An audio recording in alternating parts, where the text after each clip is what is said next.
Deaf woman falls 600 feet down a mountain, then suddenly realizes she's not alone.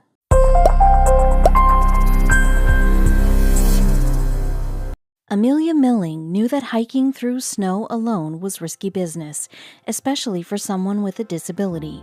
Even though there's nothing quite as peaceful as exploring the snow-covered wilderness, an accident can bring it all crumbling down.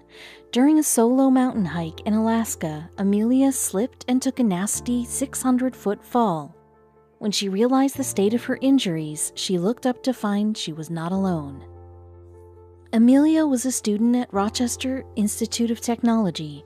Needing a break from her studies, she decided to take a 3-day solo hike in the beautiful Alaskan mountains. She already knew it wouldn't be an easy feat, especially for a young deaf woman on her own, but she was up for the challenge. The 2018 hike started perfectly. The air was crisp, the sky was blue, and Amelia was full of energy on that Alaskan summer day. Things were so perfect, in fact, that Amelia didn't notice a patch of ice at the trail's end. Losing her balance, she slipped and fell 600 feet down the side of the trail, nearly the length of 2 football fields. Amelia's body was battered and bruised from slamming into rocks and trees on her way down. She had no way of knowing if anyone nearby heard her cries of panic. Likely she was on her own. Before she could work her way back to civilization, Amelia had to figure out just how bad her situation was. When she tried to stand, her legs shook, making it difficult to stay up. She badly needed help. She grabbed her satellite messenger. Amelia tried and tried to reach someone for assistance, but it appeared her messenger had also been pummeled during the fall. Just as her darkest fears began to creep in, Amelia caught sight of a figure moving through the white snow. It was headed in her direction. Amelia was frozen in fear. After all, these woods were home to all sorts of dangerous creatures out on the hunt. Perhaps this was a wolf who thought she was an injured animal, and Amelia was an injured animal. She braced herself as the creature leapt toward her. As the animal's weight came down on her, Amelia was surprised to feel it accompanied by repeated rough licking. It was a beautiful white husky. Amelia couldn't believe her eyes. The dog had a collar, meaning it wasn't a stray. The second she read the dog's name, Amelia knew she was her guardian angel. The dog's name was Nanook, which is an Alaskan Inuit name meaning polar bear. Nanook barked when she heard her name, rekindling Amelia's withering hope. Amelia used all her strength to get on her feet and start moving. Nanook ran ahead, turning every few feet. They were in it together now. Unfortunately, Amelia was still struggling to move, but that didn't bother Nanook, who stayed patient as they shuffled through the untouched snow. Amelia prayed that Nanook knew the way, but she had her doubts when they came across a dangerous obstacle. Nanook led them to a frozen lake. Amelia tried to persuade Nanook to go a different direction, but the husky insisted they cut across the frozen tundra. Amelia, noting Nanook's confidence, decided to follow. She moved along slowly and carefully. After making it a few yards out, Amelia heard a sudden crack. First one crack, then another. Within moments, the ice below Amelia was crumbling. Just as she went to move, the ice below her gave out, dropping Amelia into the freezing cold water. She screamed out for help, and Nanook came running. With no hesitation, Nanook jumped right in after Amelia. She used her teeth to pull Amelia up above the water, and then doggy paddled to the ice's edge. To survive without freezing, Amelia would have to crawl out fast, but she could already feel her body going into shock. Nanook pulled herself out of the water and began tugging on Amelia's clothes. With Nanook's help, Amelia swung her leg up and scooted herself on top of the ice. Once again, Nanook had saved her life, but now her body temperature was dangerously low, and walking seemed impossible. So she could warm back up, Amelia hurried into her sleeping bag. To her delight, Nanook crawled right inside with her. The heroic husky licked and licked Amelia's face, unaware that her body's warmth was saving Amelia from freezing to death. After some time, Amelia decided to try the satellite messenger once more.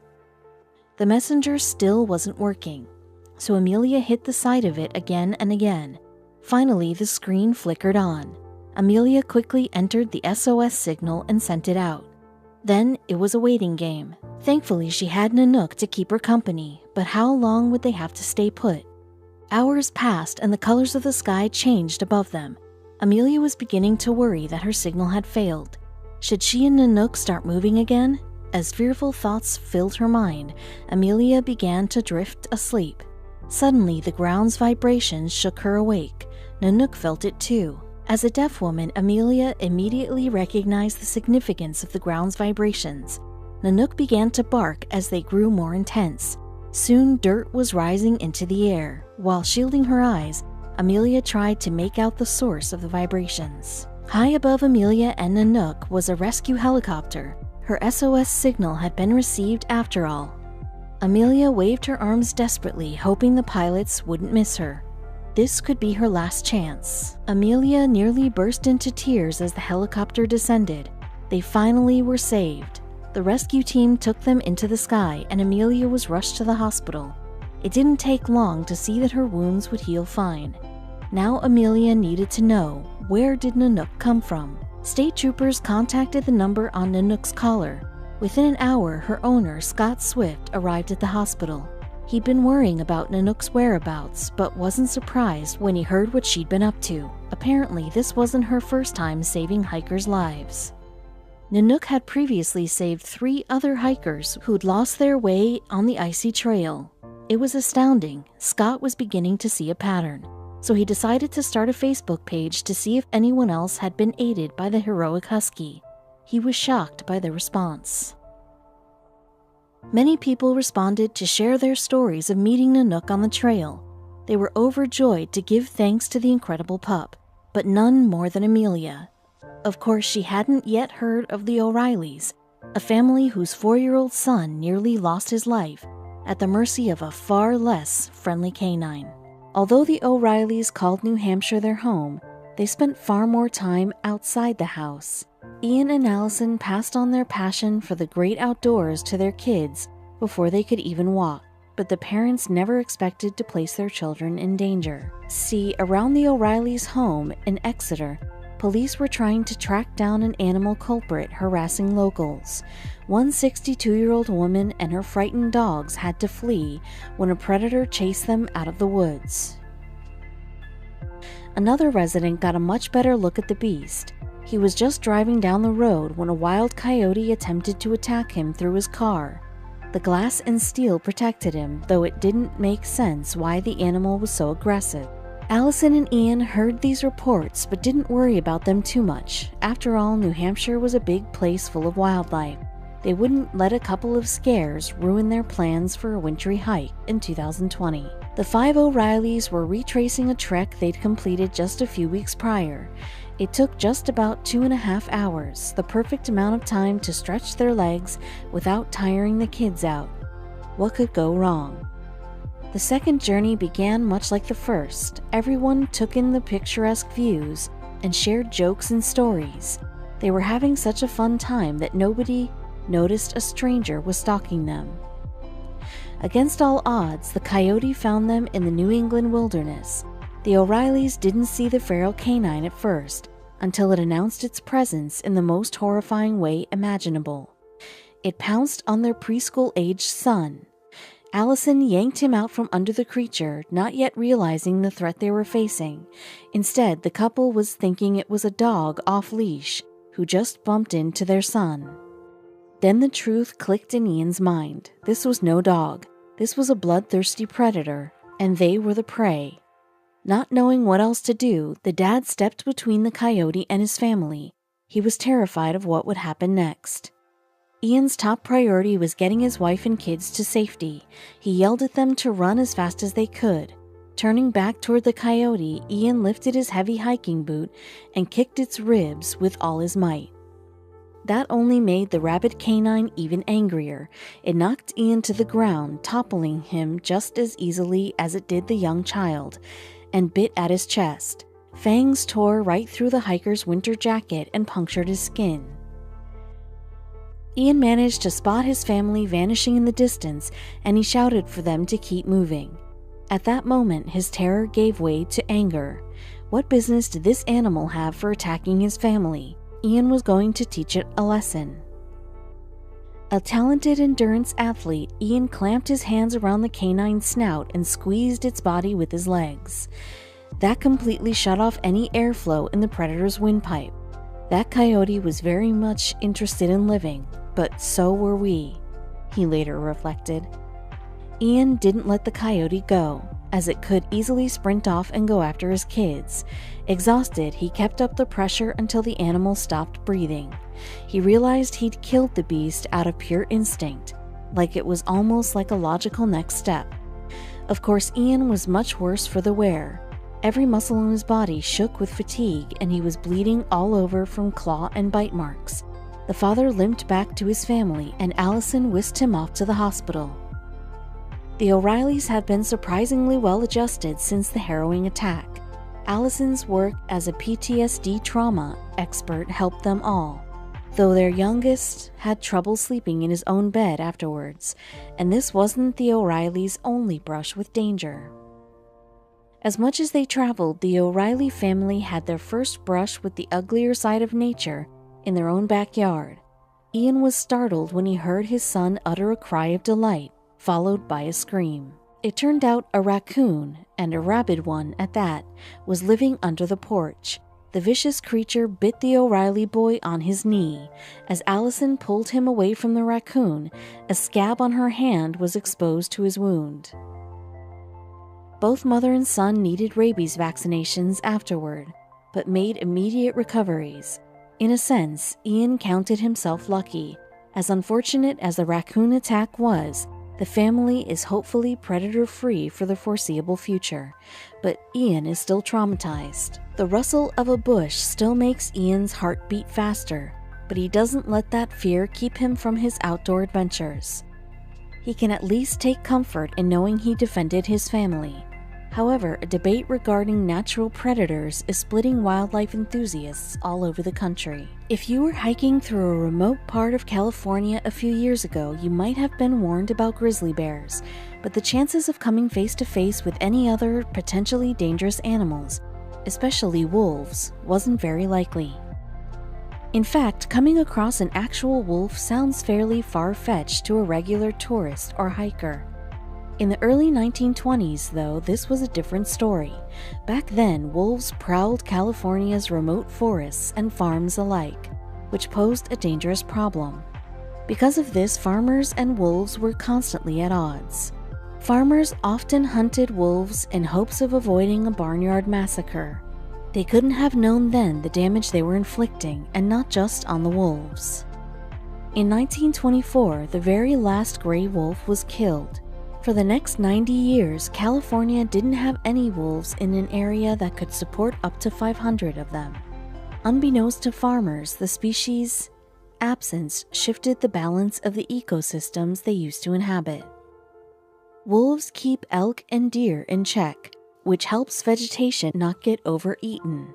The vegetation provides nesting habitat for migrating birds and building material for beavers, which creates ponds for frogs and fish, said biologist Emma Rock Weiss. And this domino effect was not only noticed by biologists. See, if something good came out of the mass wolf killings in the 20s, it was the negative effects alerted researchers nationwide to the dwindling population of gray wolves. So in 1975, the gray wolf received federal endangered species protections, but there weren't any wolves left to protect. That is, until 2011, when one lone gray wolf wandered into Siskiyou County from Oregon. Biologists were stunned by the sudden reemergence. Without a pack to lead or to protect him, this endangered wolf had traveled into an entirely new state and immediately became an icon.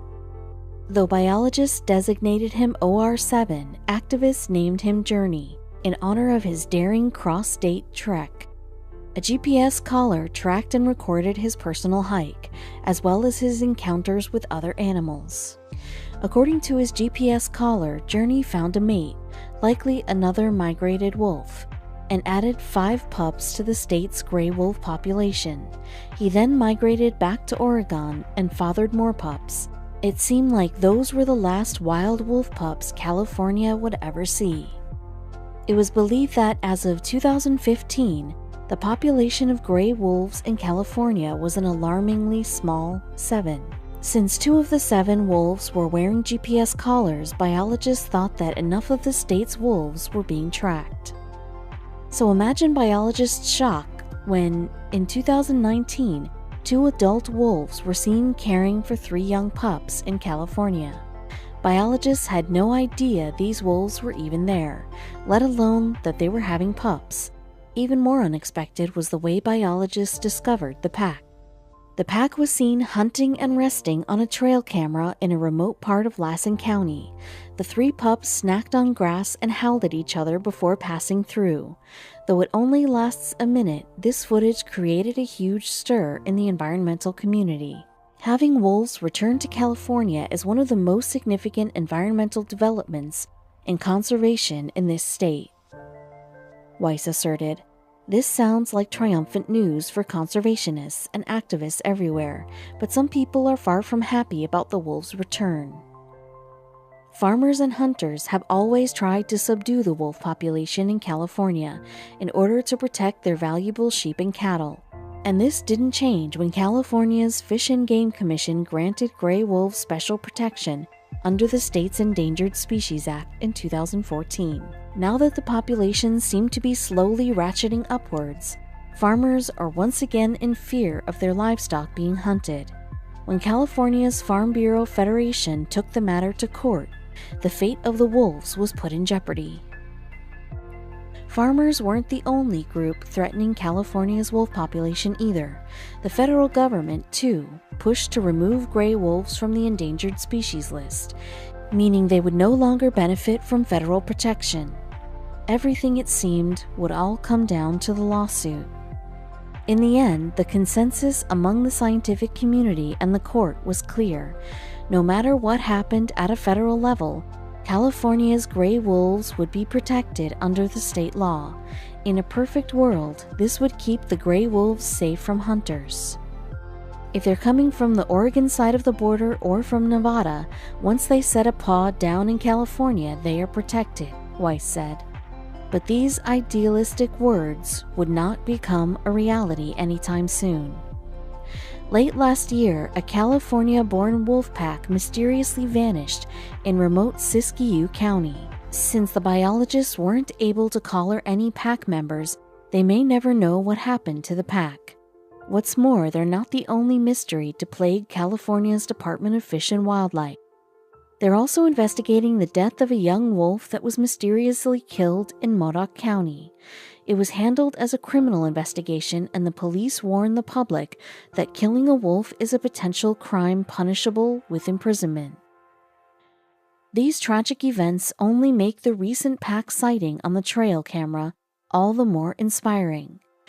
Despite the resistance from the farming community, biologists remain hopeful that the wolves will one day lead many wild packs across California and beyond. Anyone doubting the importance of wolves need look no further than Yellowstone National Park. In the 80s and early 90s, the beautiful scenery was completely ravaged, and it was all thanks to the wolves, or lack thereof. See, as mentioned, before 1926, Yellowstone National Park was full of wolves. They thrived there, but within the first few decades of the 1900s, government predator control programs wiped them out entirely. This was a problem. No one saw another wolf until 1977, about 50 years later. But even then, it was a lone wolf, or 2 merely wandering through. Oddly, it was the lack of these wolves that led to the park's decline. With no predators to fear, the deer population absolutely exploded. They could eat and overgraze all they wanted without worrying about wolves. Soon the forests and meadows were barren, but the deer and the elk kept at it. As the deer kept grazing, taking all the resources for themselves, the other animals suffered. Creatures that dined on fauna stood no chance in the food race against deer. Animals that ate those animals saw their food supply dwindle.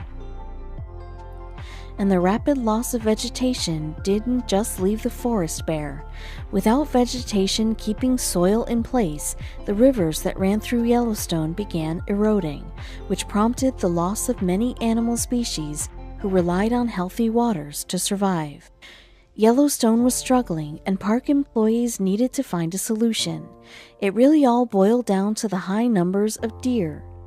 They knew, so in 1995, they hatched a plan. The deer needed predators, plain and simple, and workers figured this would be the perfect time to reintroduce wolves back into Yellowstone. Packs of gray wolves were released into the park, and hopeful employees prayed it was the answer. Now the deer were suddenly thrust back into the predator versus prey world, and even though there were far fewer wolves than deer, the wolves were fearsome hunters. They welcomed the challenge. Day and night the battle ensued, and the wolves were the victors nearly every time. This relationship between the wolves and deer is known as top-down control.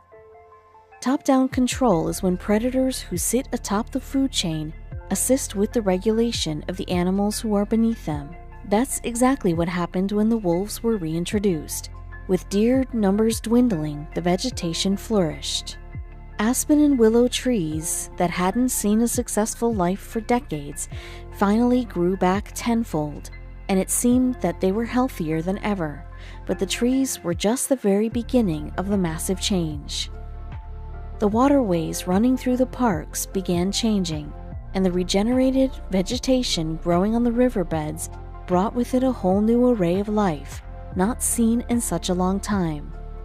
For the first time in forever, beavers returned to the water. They began constructing their intricate dams, which contributed to a habitat that attracted a variety of reptiles, otters, and muskrats. Because of the increased vegetation, mice and rabbits thrived, which in turn gave the red fox an amazing feasting opportunity. Red fox numbers grew, and still there was even more happening. The number of bears also increased. The deer had scoured bushes and ate the same berries the bears enjoyed, but with the berries now finally plentiful again, the bears could eat without a problem. Through it all, the wolves gained a feathery friend. Ravens are known to follow behind wolves and pick at the remains of whatever they hunt and kill. The four-legged assassins were hard at work, and those ravens were always close behind. The new lush vegetation not only benefited all of the animals, but it helped drastically slow down and sometimes completely stop the erosion of riverbeds. The changes were nothing short of miraculous. Incredibly, the wolves, although nowhere near as abundant in number as the deer they hunted, managed to not only change the ecosystem but the physical geography of Yellowstone National Park. It was a feat that had every park employee and wolf howling with joyous pride. What's most shocking about this development was how few wolves it took to really change Yellowstone for the better. Still, this reflects a human truth. It only took a handful of people to make a huge difference.